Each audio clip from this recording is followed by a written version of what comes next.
Welcome back, guys. Automotive Inc. Today we're talking about the Anderson Kantleak valve, and boy do I hate it. Before we get started, if you don't mind smashing that sub button, thumbs up, and notification bell, helps small channel out. So the 2020 Heartland Big Country that we picked up to replace our other trailer is a little bit bigger and it has a little bit different setup and styles. We're talking specifically in this about the Anderson Kantleak.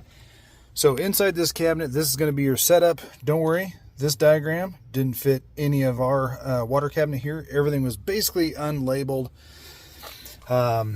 except for the water bypass valve. So we don't know which black tank these go to. And of course, there was no real literature on the trailer. Apparently, Heartland stopped making owner's manuals a while back. So I'm going to show you the new valve. These are stickers I made right here to put on the new valve.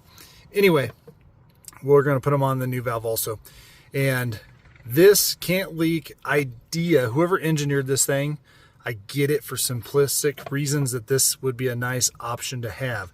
You just turn it to whatever setting you have and allegedly do your function. You're going to hook up city water, dry camping, tank fill, or winterize if you're going to use antifreeze. And the concept is neat. However, this valve went through a quick generation of upgrades. Apparently the original one was plastic, then the new one is brass, and the valve still has problems. So if you've seen one of these trailers and now all of a sudden you don't see them anymore and everybody's going back to the multi-valve setup, I actually dislike that on my parents' trailer, but now looking at it, I'd much rather have it. Now our other trailer is pretty simple. You hook up the city water, you fill it on a gravity feed outside, you hook up a hose in the basement for use of city water. That's about it. Black tank flush and everything. This valve specifically would be my least favorite thing, and I understand why they don't put it on a lot of them anymore. Overall reliability of this valve is bad. What tends to happen is this is a four-way valve inside there, so you have a fitting with rubber seals inside there, and they're shaped like an arc, and as you roll this dial past it, you got to imagine a brass valve that's sharp going past these rubber seals.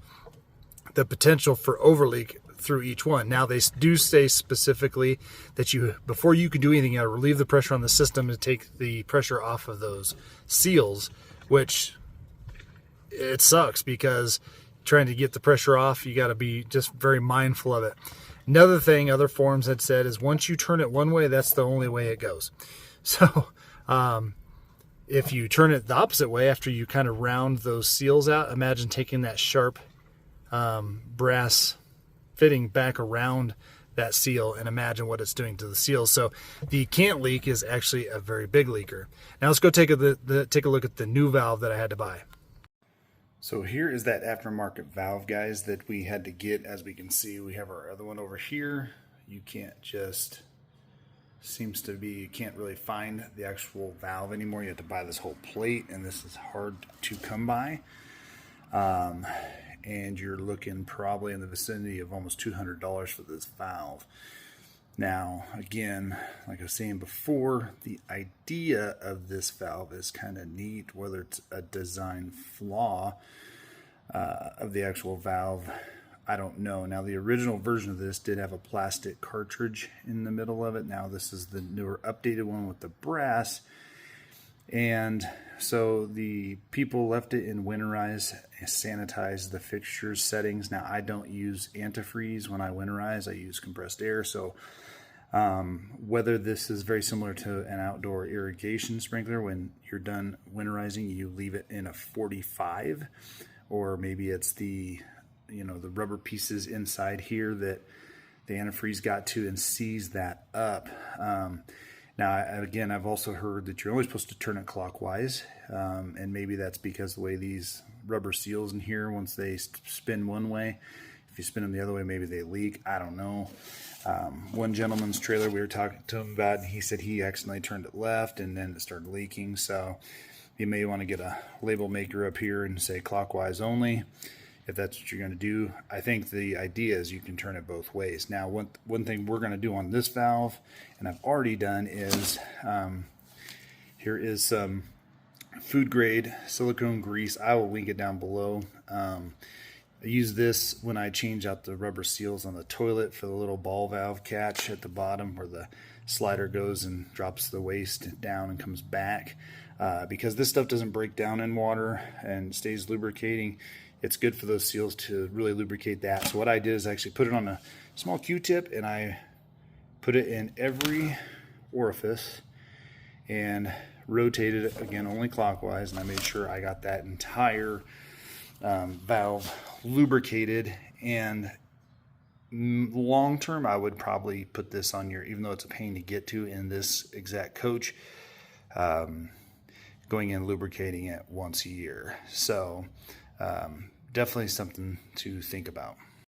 All right, so as you can see, that new valve, what we end up having a problem with is that hose fitting right here was actually not threaded correctly for a standard hose. So I had to take this inlet piece off of the old one and put it on. And what I did was I went ahead and greased all of those fittings, the entire mechanism to go clockwise. And I've actually tried this valve out, relieving the pressure in between different settings.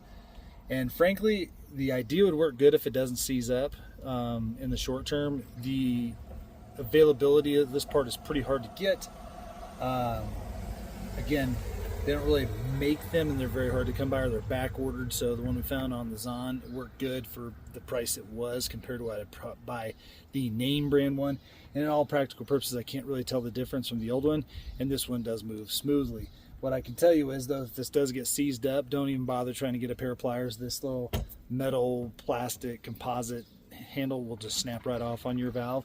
It's best to just take it out, remove these 4 or 5 screws, go on the back, label your hoses, remove the 4 or 5 hoses, and just take it out and do the work inside your garage. And so far, nothing leaks, but the Kantleak and dependability of it, this would be my absolute last choice of valves to have on there. So again, we went ahead and put our stickers on here, and you can see, so nobody can mess this up. We're only going to turn it clockwise from now on. And you can see some mash marks here. This is where the inlet piece was wrong, so I tried taking this off, the new one, and putting it on the old plate so I didn't have to transfer this, because this piece was really hard to get off. Halfway through, we found out we can't really remove that, so we had to swap that out. But overall, the build quality looks almost identical.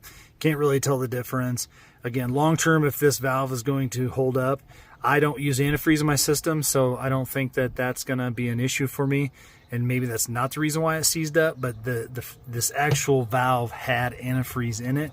And I just don't feel like that's a good thing on a piece of brass and some rubber. I'm not sure why it locked up, but we did put that grease on there. And I think that that's something that long term will help the availability of this working. But there's just not a ton of information out here on what you should and shouldn't do.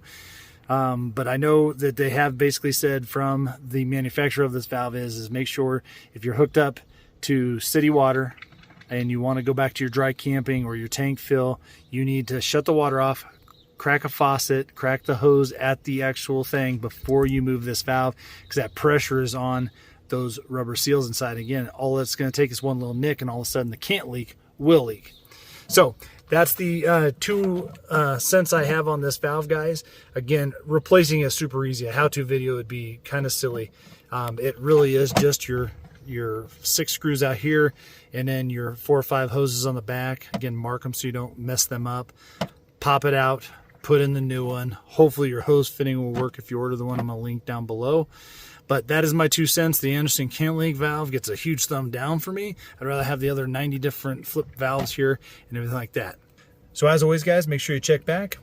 Comment below if you have any more questions about it. I'll tell you how I walk through it, and we'll catch you on the next one.